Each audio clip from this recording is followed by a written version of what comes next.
ఈరోజు మనలో చాలా మందికి మార్గాలు మూసుకుపోయినాయి. ముందుకెళ్తున్నావు కానీ ఏదో ఒక అడ్డు వస్తుంది, ముందుకెళ్తున్నావు కానీ ఏదో ఒక ఆటంకం వస్తుంది. ఎవరో ఒకళ్ళు అడ్డొచ్చి పడుతున్నారు. నువ్వు చేరుకోవాల్సిన గమ్యానికి నువ్వు చేరుకోకుండా ఏదో ఒక ఆటంకం, ఏదో ఒక అభ్యంతరం, ఎవరో ఒకళ్ళు ఏదో ఒక ఆటంకం తీసుకొచ్చి నువ్వు ముందుకు సాగకుండా చేసేస్తున్నారు. అమ్మయ్య ద్వారం తెరవబడింది అని ఒక అడుగు వేసావో లేదో మళ్ళీ ద్వారం మూయబడింది. అర్థం కావట్లా, అడుగు తీసి అడుగు వేయలేని పరిస్థితి. ఆశ చాలా ఉంది, బోల్డ్ అంత ఆశ ఉంది, కానీ గమ్యం చేరుకోవాలంటే నీ కళ్ళ ఎదుట మార్గం కనిపించట్లా.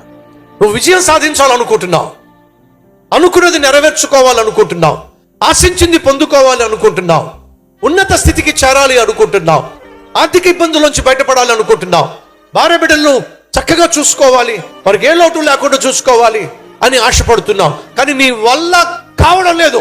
ఎందుకంటే ఏమిటో ఆటంకాల మీద ఆటంకాలు వచ్చి పడుతున్నాయి. నా వల్ల కావట్లేదు ముందుకు సాగటం. ఆశ అయితే ఉంది కానీ అడ్డులు కూడా చాలా ఉన్నాయి. అవునా?